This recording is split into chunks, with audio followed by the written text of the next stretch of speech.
Psychology of people who never ask for help. Why some people carry everything alone. There's a moment you've probably seen before.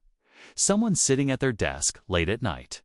The lights are still on while everyone else has gone home. Their screen is filled with unfinished tasks. Their eyes are tired. Their shoulders tense. You walk past them and say something simple. "Hey, do you want help with that?" And without even looking up, they smile politely and say, "I'm fine. I've got it." But something about the way they said it feels rehearsed, almost automatic. Because sometimes "I'm fine" doesn't actually mean fine. Sometimes it means, "I don't know how to let anyone help me." And if we're being honest, there's a chance that person might be you. If it is, you probably felt something just now. Not a big emotional reaction, just a small tightening in your chest. That quiet moment when something feels a little too familiar. Because people who never ask for help don't usually see themselves as struggling. They see themselves as capable, reliable, independent, the person who figures things out, the one everyone else can depend on. And for a long time, that identity probably worked very well for you. But the psychology behind this pattern is far deeper than simple independence. In reality, the inability to ask for help is often a survival strategy that formed years ago and never got updated, where this pattern actually begins. Most people assume that someone who never asks for help is just stubborn, or proud, or maybe even a little arrogant. But psychologists who study this behavior consistently find something different. For many people, the roots go back to early life experiences. At some point, usually when you were younger, you reached out. You asked for help.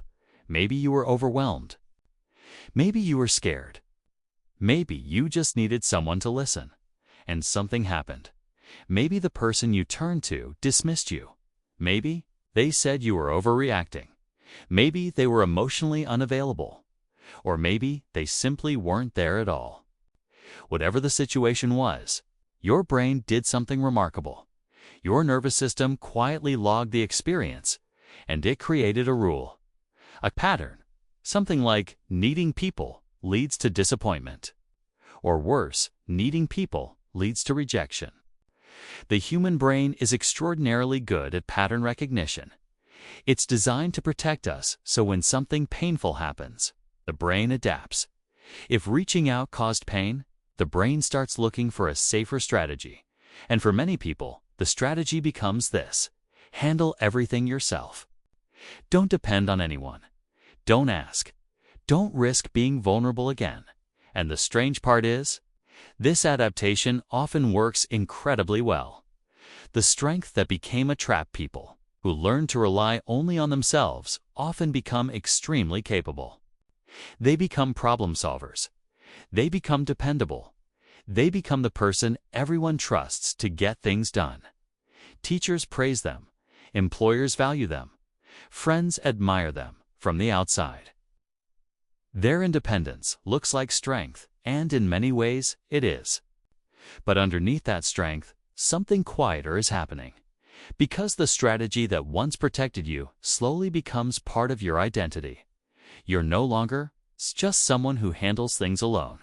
You become the independent one, the strong one, the one who doesn't need anything from anyone.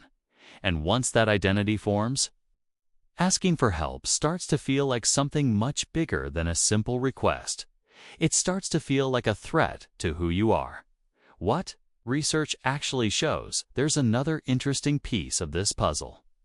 Psychologists have studied what happens when people consider asking others for help. In a study published in the Journal of Personality and Social Psychology, researchers Francis Flynn and Vanessa Lake discovered something surprising. People dramatically underestimate how willing others are to help them. In some experiments, participants believed their request would be rejected far more often than it actually was. In reality, people were almost twice as willing to help as expected. But the individuals who hesitated to ask didn't know that, because their expectations weren't based on logic. They were based on emotional memory. And emotional memory is powerful. When your brain has spent years reinforcing the idea that asking for help leads to discomfort, embarrassment, or rejection, statistics don't change that feeling. Your rational mind might understand the numbers, but your nervous system still reacts like the old rule is true. So instead of asking, you keep going. Running on empty, this is where the pattern becomes exhausting, because people who never ask for help often push themselves far past healthy limits.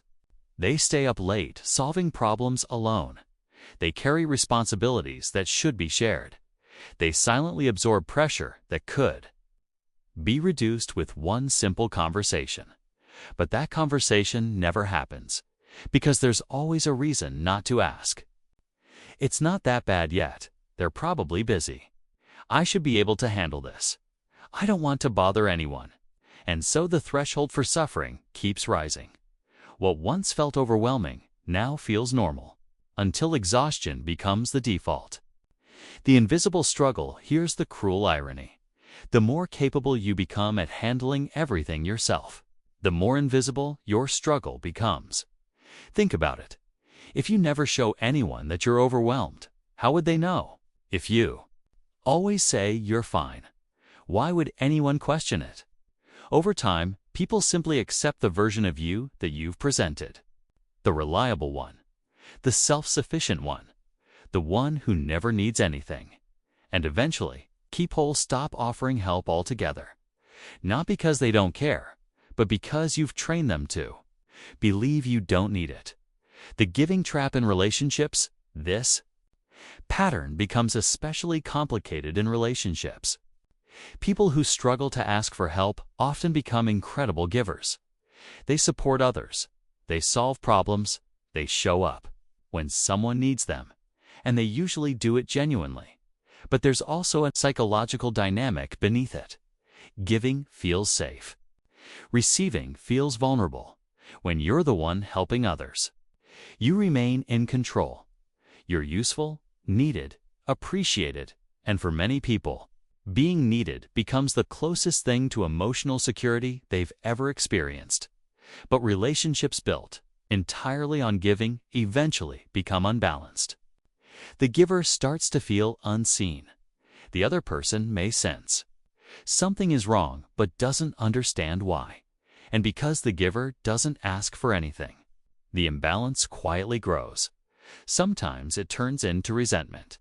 Sometimes the person simply withdraws. Sometimes the relationship ends without either person fully understanding what happened. The hidden grief behind independence, there's another layer to this psychology that many people never talk about. Grief. People who never ask for help often carry a kind of grief they haven't fully acknowledged. Not grief for something recent, but grief for something much earlier. For the younger version of themselves who did ask for help and wasn't met with support. That younger self learned something important, something protective, but also something limiting. Until that experience is acknowledged emotionally, not just intellectually, the old strategy tends to remain because it was once protecting someone. You and strategies that protect us are hard to let go. Of what attachment theory explains psychologists. John Bowlby spent decades studying how early relationships shape our expectations of others. His work formed the foundation of attachment theory, one of the most influential ideas in modern psychology. Bowlby proposed that early experiences with caregivers create what he called internal working models. These are mental templates that answer questions like, are people reliable? Will someone show up when I need them? Are my needs acceptable or inconvenient? Once these templates form, they quietly guide how we behave in relationships for years, sometimes decades. If your early experiences taught you that support was unpredictable or unavailable, your brain may have concluded that relying on others simply isn't safe, even if your current relationships are very different. Why insight alone doesn't fix it? A lot of people understand this pattern logically. They know they struggle to ask for help. They know it's exhausting. They know it would probably be healthier to share the load. But nothing changes, and that can be frustrating. The reason is simple. Insight doesn't automatically rewire emotional conditioning. Telling yourself, "I should ask for help more often," is a cognitive decision. But the hesitation happens in the nervous system, and the nervous system learns through experience, not logic. What actually starts changing the pattern? Real change usually happens slowly. Not through a dramatic breakthrough moment, but through small experiences that gradually update the brain's expectations. For example, asking for something small, a tiny favor, a simple opinion, a quick bit of assistance, and then noticing what happens. Most of the time, the person doesn't react with annoyance. They don't reject you. They simply help, and nothing catastrophic happens. You're still respected, still capable, still yourself. These small experiences slowly teach the nervous system something new. Needing people is not the same thing as being a burden. The identity shift eventually, the deeper change begins. Not just behavioral, identity-based. Because for many people, "I handle everything alone" has been carrying their self-worth for years. Letting go of that identity can feel scary, almost like losing a piece of yourself. But in reality, something else is happening. You're not losing strength. You're expanding it. You're learning that maturity includes two skills: the ability to give and the ability to receive. Both require courage. Both require trust, and both are essential for healthy relationships. A final thought: imagine something simple. You're overwhelmed with work. Colleague notices. They walk over and say, "Hey, want me to take something off your plate?" And this time, instead of automatically saying, "I'm fine," you pause just for a second.